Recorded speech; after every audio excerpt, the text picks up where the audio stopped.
If you live in a four-season climate like we do, then it means it's time to start thinking about storing your summer fun car, your track car. So we're going to show you how to winterize your car right here, right now.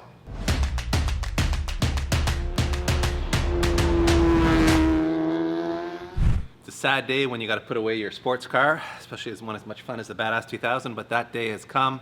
And for starters, we've given the car a bit of a wash and a wax, just to protect it over the winter. We're going to put it under a cover, but if you're storing your car, you may want to give it a good cleanup and maybe even a wax job before you store it so that it's going to shed dirt as well as it can and it'll look better in the springtime. So that was step one for us. And from there, it's really a matter of doing some of the basic steps in winterizing a car, starting with the fuel tank. So we're going to fill her up back here with a full tank of gas. And the reason you want to do that is you want to get as much air out of the tank as possible. This air holds moisture, and that moisture will cause the fuel to break down and can also cause components to maybe rust. So best plan is to put a full tank of fresh gas in there and then mix in some fuel stabilizers. So we'll show you that step right now. If there's snow on the road already or they're salting the roads like they are here, then you don't want to drive your precious track car around the corner to the gas station to fill it up. So you can go get yourself a 20-liter jug of fuel and fill it up that way.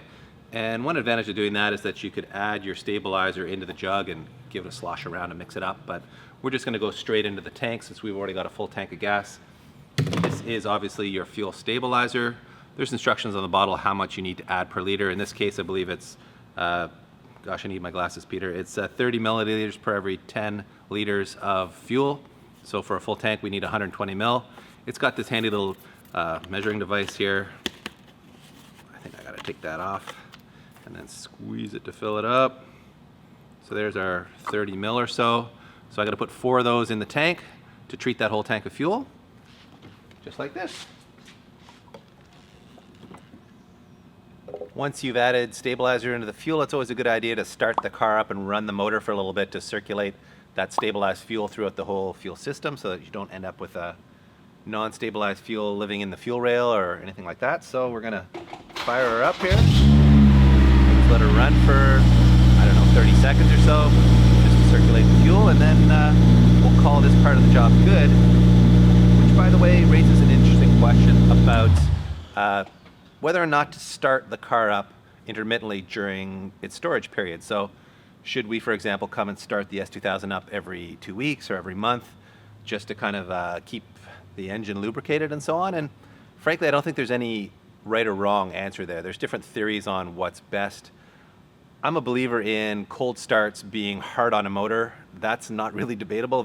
Cold starts are very hard on a motor. So if you're cold storing your car, I don't think it's a great idea to start it up when it's really sitting there cold, unless you absolutely need to start it up. In our heated shop here, we can start these cars up anytime, and I don't think it's really going to be detrimental to them, and it might be beneficial as far as like moving some oil around in the engine. But I know there's certain cars, like Porsche guys, for example, swear by starting their cars up regularly because the rear main seals tend to contract in the cold, and without regular heat cycles, they will start to leak. So I think it depends on your car whether or not it's a good idea or not. But let us know in the comment section what you think is the right way to go on that. I know we'll probably not start these cars in the winter because it's warm enough in here that they don't really need it. And I don't think we have any leakers back there, Pete, do we? Nope. We're good there. So I don't think that's something we're going to do, but let us know if that's something you do. Next up in the winterizing process is potentially, I think, an oil change. If your car has dirty old oil in it, we think it's a good idea to do an oil change now because A, you'll have clean oil sitting in the motor all winter, and I'm not really sure if you have contaminated oil in there, if it's going to like be detrimental in some way during long-term storage, but nothing wrong with putting in a fresh set of oil for storage, and that way it's also ready to go in the spring. Although if you're putting it into storage for a really long time, oil does have a shelf life. You don't want it in the motor for a very long time, so if you have relatively fresh oil in the engine like we do now, you might actually be smart to do the oil change in the spring instead. So I think it's a decision you have to make about the condition of your oil, how long it's going to go into storage for, and whether it makes more sense to do the oil change now or in the spring. Next on our to-do list is coolant, or maybe better said, antifreeze. We tend to run straight water in a lot of our track cars because if you have a spill at the racetrack, straight water just gets washed away, where antifreeze is really greasy and difficult to clean up. So a lot of racetracks don't even want you on the track if you have antifreeze in your system. So in this case, I believe we actually have a premix in there, but let's have a quick look. See what color it is. Yeah, she's green in there, but it looks like we could top it up a bit. So I'll just top it up a little so that we know we've got a full load of antifreeze in there. You want at least a 50-50 mix. I mean, typically it is a 50-50 mix, but that'll protect your motor from freezing up. If you just had straight water in there, the water could freeze, and then as it freezes, it expands, and you can literally crack the block. Next up, it's time to deal with the battery, and there's a few ways you can approach this. Some guys like to just pull the battery out and store it at home on a tender or a trickle charger or something like that. What we will do here is actually hook it up directly to one of these CTEC battery tenders. So this guy is designed to maintain your battery while it's in storage. It actually has a bunch of different modes. As a matter of fact, we did a very detailed video on these CTEC chargers on our channel a few years ago, so maybe we'll put a link up there in the corner to take you to that video if you want more information on how these battery tenders work. But this one has a winter mode in it, so it knows you're storing your battery in a cold environment, and what it does basically is cycle the battery and make sure that you don't get any crystalline buildup on the negative posts in the battery, which will degrade its life. So this constantly sort of agitates and stimulates the fluid in the battery so that you don't get that crystalline formation in your battery. Just hooking up the CTEC here, and it brings to mind the issue of battery storage and how there's sort of an online mythology about not storing batteries on concrete floors because they'll discharge into the concrete, and that's actually horribly out of date information. Modern batteries that are in these sort of hard plastic cases don't discharge into concrete. That was the case in the old days when battery cases were actually made out of wood or like very porous plastic or rubber actually. In those cases they could discharge into concrete, but these days they don't do that, and in fact they're very happy being stored on concrete because they like cool environments. Modern batteries actually last longer when they're stored in the cool. So storing your modern battery on a concrete floor, whether it's in your basement or your garage, is perfectly acceptable. In fact, it's preferred to storing it on, say, a wooden countertop or something like that, which would have been the right way to do it in the old days, but is no longer relevant. So here we go. We've got our CTEC on here. You can see it's already starting to do its test of the battery, and then it'll swing through its different modes to keep this battery happy all winter long. So speaking of this unit, you could leave it under the hood, but Pete and I actually like to leave it out on the ground, just sort of sitting by the car like this, so that we can visually just do a walk by and make sure that it still has power, and B, everything is still looking good on its display so that we know everything is good to go with the battery. So next up, we're going to top up all the tires to 32 psi of inflation pressure, and that's really because in the cold temperatures your tires will lose pressure and you'll end up with maybe not a flat tire, but an underinflated tire that's going to deform. And in really cold temperatures on race tires or ultra high performance tires, having them deformed like that is not great. You can end up with flat spots. Truth be told, I've never flat spotted a modern radial steel belted tire, so I'm not sure how big of a problem it is these days. I know with old bias ply tires, they were definitely quite prone to flat spotting. I think with race tires or UHP tires, apparently you can still run into flat spotting issues.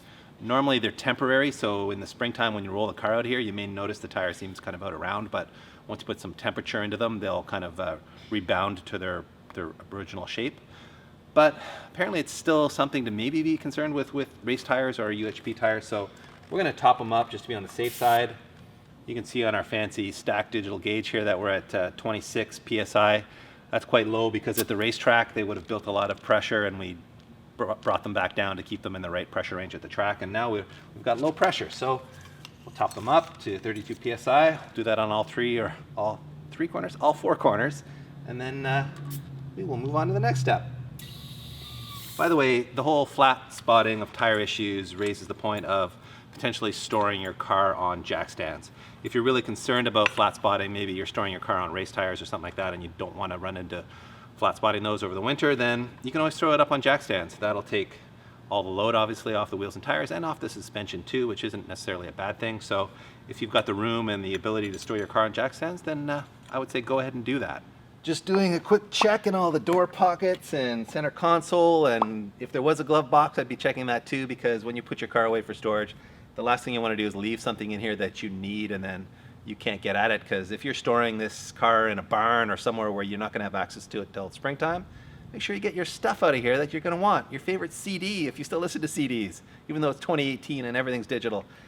Other than that, I would say call your insurer and make sure that you're insured for storing it off-site, because if you're storing it in a barn or some facility somewhere, you want to make doubly sure that your insurance is not going to deny you if something was to happen while it's stored somewhere off-site, as they might call it.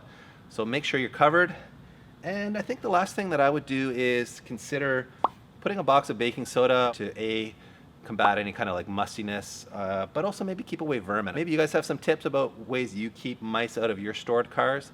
We've heard all kinds of crazy ways of doing it with, plug-in holes, plugging exhaust with steel wool, or taping up your intake. I mean, personally, we're not going to do anything like that, but maybe you have some good tips on how to vermin-proof your stored car. So yeah, let us know in the comment section on that one. Time to put the S2000 to sleep, everyone, using one of these universal car covers that we bought on Amazon for a whopping $30. How can you beat a car cover for $30? In the old days when you could only get like custom car covers designed specifically for the make and model of your car, these things were like $200-300 and up. So to be able to buy a car cover that does the job for $30 is pretty sweet. As a matter of fact, we'll put a link in the description to this cover if you want to get yourself a $30 one. And as you can see, the nice thing about it being on the big side is that it fits over our splitter, fits over our wing. So a large universal car cover like this I think is actually quite useful. And for $30, I mean, how do you go wrong? So there you go, everybody. S2000 is ready for its winter nap. We hope you found this a useful reference for when you put your own car into storage for the winter. And let us know if we've missed any important steps here. If there's something that you do when winterizing your car that we haven't covered here, by all means, let us know in the comments section. Thank you very much for watching, everyone. And if you'd like to support our channel, go check out our Patreon page where you can donate $1 or $2 to help us keep doing things like buying $30 covers for our cars. And if you want some swag or even some go fast parts, then go check out speedacademy.shop. By the way, big fan of this gauge, or any large face gauge, because my old man eyes can read it. I don't know about you guys, but I've got these like pen style ones in a lot of my vehicles, and they're so kind of fiddly.